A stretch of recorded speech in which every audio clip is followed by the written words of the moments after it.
যেহেতু birthday cake তো কাটতেই হবে, তাই কেক কিনতে চলে যাচ্ছিলাম বার্থডের আগের দিন। আমরা ট্রামে করে যাচ্ছিলাম, যেখান থেকে কেকটা কিনবো ওই প্লেসটা আমাদের বাসা থেকে ট্রামে যেতে 10 মিনিটসের মতো লাগে। সো তেমন একটা দূরও না। ওই দিন ট্রামে অনেকগুলো ছোট ছোট স্কুল গোয়িং ছেলে মেয়েরা উঠেছিল, আর ওদেরকে দেখে আমার নিজের স্কুলের কথা মনে পড়ে যাচ্ছিল যে আমিও এরকম ওদের মতো স্কুলে যেতাম। তারপরে দেখতে দেখতে আমরা পৌঁছে গিয়েছি আমরা যেখান থেকে কেক কিনবো সেই প্লেসটা। তারপরে ভেতরে ঢুকে আমি একটা অর্কিড কিনলাম। বেসিক্যালি সাগর আমাকে অফার করেছিল যে তুমি কোন ফুলটা নিবা যেহেতু তোমার বার্থডে, বাট আমি বলছি যে না, আমাকে অর্কিড কিনে দাও। এরপর কেনাকাটা শেষ করে একটা কফি নিলাম।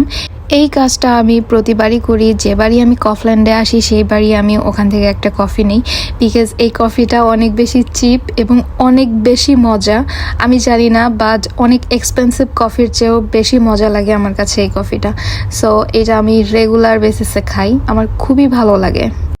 এরপর রাত 12টা বাজলে আমরা কেক কেটে ফেলি। কেক কেটে তারপরে কেকটা খেলাম। কেকটা খেয়ে আবার ঘুমিয়ে গিয়েছি, কারণ আবার সকালবেলায় উঠতে হবে। আবার এখানে 12টার সময় ওরকম শব্দও করা যায় না, অনেক প্রোটোকলস থাকে। পরদিন রেডি হচ্ছিলাম, কারণ আমাদের একটা ডিনার আছে।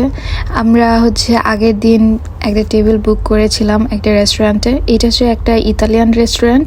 আর এই দুইটা টাকলু আমাদেরকে গান শুনিয়েছে, আর কি ওরা পিয়ানো আর্টিস্ট, ওরা আমাদেরকে পিয়ানো বাজিয়ে শুনিয়েছে। আর ওরা বেসিক্যালি সকল টেবিলে গিয়ে গিয়ে এরকম করে পিয়ানো বাজাচ্ছিল।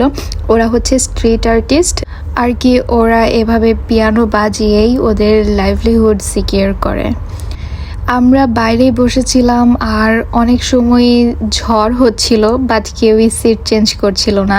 সো আমরা ওখানে ওভাবেই বসেছিলাম। এরপর একটা জুস কিনে বাসায় চলে আসছি, and that's all for today.